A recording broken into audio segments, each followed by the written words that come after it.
So, what are some of these areas that we need representation in? Somebody to speak, somebody willing to put aside their personal axe to grind, so to speak, and while coming at it from that viewpoint, okay, being willing to set that aside and discuss it on a more broader, instead of talking about the tree, talk about the forest. I know what it's like to run away and be vulnerable, but that's condemning the victim. The victim gets condemned for being that way, for falling into that trap, for not having a proper hand up in life.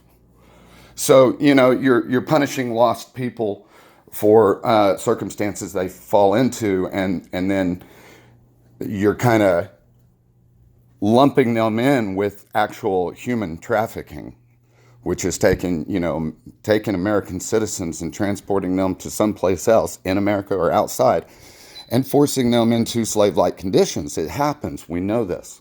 It's not a pretend thing, but it's also not the same thing that we're facing here in America. And the ladies that work in the male entertainment industry need their own voice. But, these are my thoughts, and I'm not in that sector of America. But they do need a voice. And what I'm proposing essentially is give everybody an equal voice, okay? And if we don't get our people that know what the issues are for us to talk about, to put a place to put those issues on the table, then what's the point in calling ourselves a republic? Because that's not what we have right now. We have people that do incredibly rotten things for a good soundbite in office. Have I said anybody's name yet? I'm not. My problem with the Republican Party is that it's run by Slick Willie Barr, Boss Hog McConnell, and Donald Trump standing on their shoulders. And they're all propped up by Roger Stone, the king of dirty tricks. So, that's not what I want my nation to, not a direction I want my nation to be pointed in. And I don't think you do either. And that's why I'm calling out, not just for these guys. I mean, look, one idea is to set an upper limit for rich people. I mean, tell me something. What can you not do with the residue from $1 billion? For instance, Jeff, look at Amazon, I'm not naming. Look at any of our current billionaires in our society. What can you do with over $1 billion? Do we want to see our nation, our world's first trillionaire actually happen? I'm not looking at communism. Hey man, capitalism is a great thing. And it gives everybody an opportunity to compete and run to the top of the pole, that oil-slicked pole everybody's trying to climb.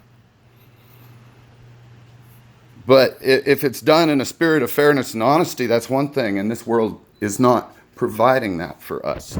And they tell us to look elsewhere for answers every single time. Don't look to the federal government, look to the states. Well, you know what? I grew up watching Dynasty, Dallas, Who Shot JR. And as I grew up, I didn't understand why my father never took that path to try and unite me and my brother into a large corporation. Something like Donald Trump did. Of course, he was stepping on the feet of a pile of gold to begin with. So if you worship money and the love of money and the accumulation of power, we're all bound by it, but not everybody loves to pursue it. Those that love to pursue it are the ones who make it to the top in our system. because money and the accumulation and the application of power is their only goal. So our system is set up for you to achieve those same goals if you become that same type of person. And that's the major limiting factor on success in America today, is our own morality, because we're not willing to set aside our humanity and become a scalpel simply to pursue the love of money. Even though so many of us try to emulate that in our attitudes, in our hustle, in our business. And it's time to stop viewing things as a Shark Tank where you got to be a shark to take a bite for yourself because nobody else will give it to you. It's not a safe space for anybody in our country right now. And if we can't put an upper limit on power, then we'll never have a lower limit on suffering and victimization and criminalization. Because the most dangerous thing in America is an idea that takes power away from one side or the other. It doesn't matter who you are. If you speak out with an ideal in mind, then one side or the other is going to villainize you. An incredible number of people who work in public service do not agree with the state of our nation, but they're bound in silence.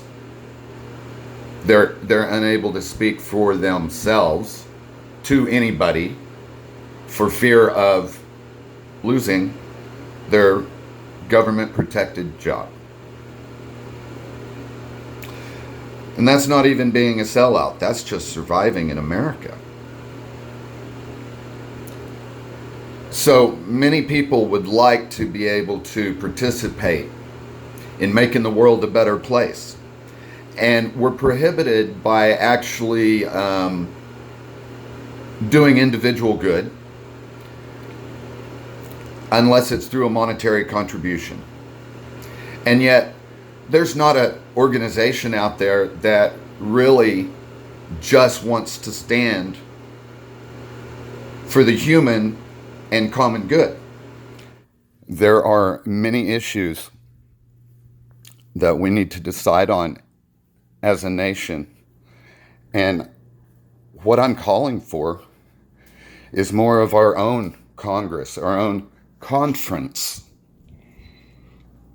where each person, each sector, each faction has a voice that everybody needs to listen to in order to vote on, judge for what is the common good for our nation. We've villainized the idea of a common good. We've villainized the idea that anybody can tell us what to do.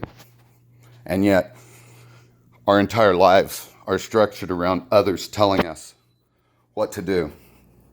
And since the information age, it's become everybody telling us what to think about and how to think about it.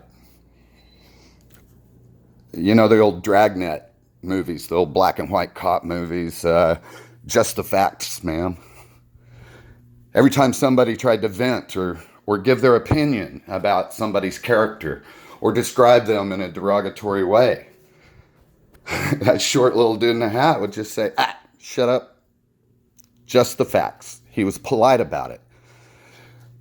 He embodied the respect that law enforcement was supposed to represent at that time, those old TV shows. And we've replaced it by death and drama all over the place, on television,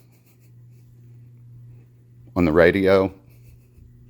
Anybody you talk to is going to give you a problem without solution and a villain to pin it to. And it turns out that's just all trying to stoke your fire, trying to get you off balance, make you fearful, so that you will listen, you will latch on to somebody. Because face it, in a hurricane of information, what do you actually absorb? We have probably 150 different areas of our lives that are overseen in one way or another by legislation.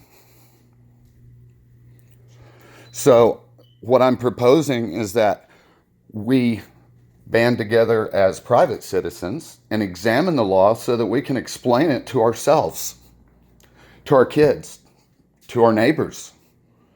What are our protections? Do we have any? Because I see them all gone at this point. Very close. We have a lot of freedom. I mean, economically, we have it the best in the world. You need to recognize that.